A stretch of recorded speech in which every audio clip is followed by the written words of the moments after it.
let's go ahead and move to our next game in the Big Three. And this was an entertaining ball game in the afternoon window. Started out as a little bit of a blowout. Felt like, okay, the home team, they're putting the pieces together. And then BYU storms back in the second half. Trey wins 41-27 over Iowa State. BYU 8-0 as well. They're firmly there in the Big 12 championship picture. We'll talk about that, I think, after we talk about this game, because I think they go hand in hand. But the Cardiac Cougars, alive and well. And I wrote down in my notes as I was preparing for this at halftime, I was so impressed with what Iowa State was able to do, the efficiency that they moved. Their scoring drives in the first half, Trey, went like this. One play, 75 yards for a touchdown. 11 plays, 57 yards for a field goal. 9 plays, 60 yards, touchdown. 12 plays, 80 yards for a touchdown.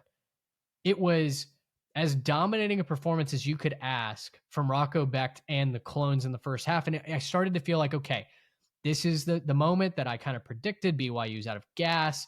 Emotional win last week. They were going to drop one of these games, so they're going to drop this one.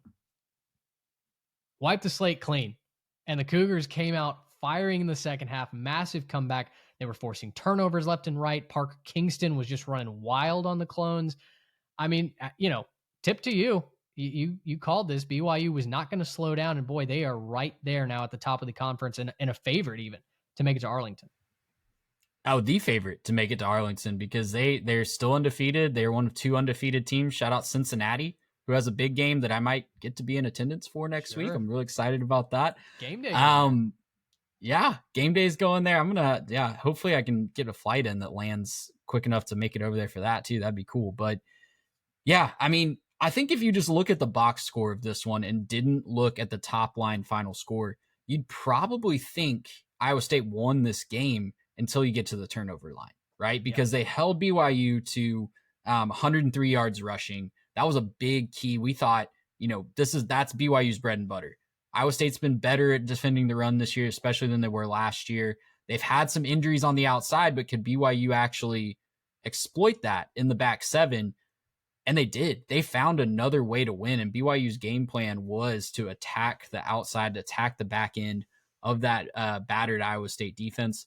And they did a great job. Bear Bogmeyer won this game with his arm on offense, and his legs were very great too. But as a whole, that pass game is what set BYU over the top. And that's a new dimension. That was a new wrinkle that we hadn't really seen from BYU. So again, like we talked about with A&M, finding different ways to win, finding something when your bread and butter is not working as much as it was. LJ Martin, I think, how many yards did he end up having? Like under 20, I think. Yeah, 5 carries for 15 yards. Yeah. So when your bread and butter is not there, finding a different way to win is huge, especially on the road against a desperate team in Iowa State who, like we said on the preview show, knew they weren't out of it because they were in this situation just last year. So this was kind of their moment to get back into the Big 12 title race.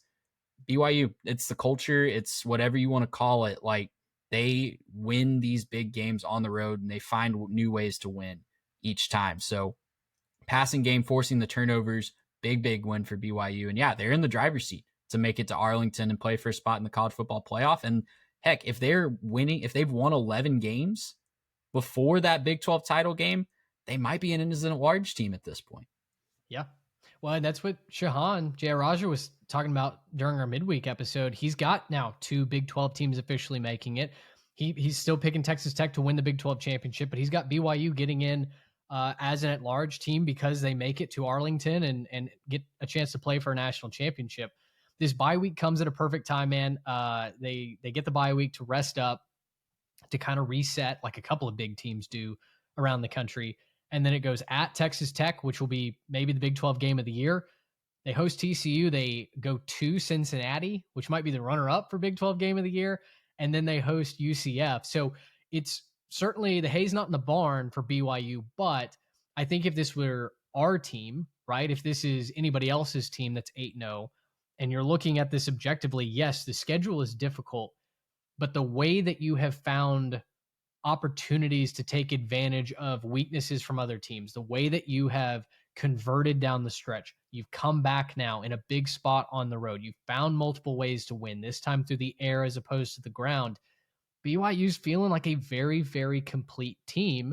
And sure, they've got two tremendous tests in front of them in Texas Tech and Cincinnati, but you find a way to go 1-1 in those. I think you're taking care of TCU and UCF. And, BYU fans, Joseph Smith and the boys, I'll tell you what, they might be getting close to punching their ticket to Arlington, maybe booking a hotel, and maybe at Texas Live. That'd be a heck of a time.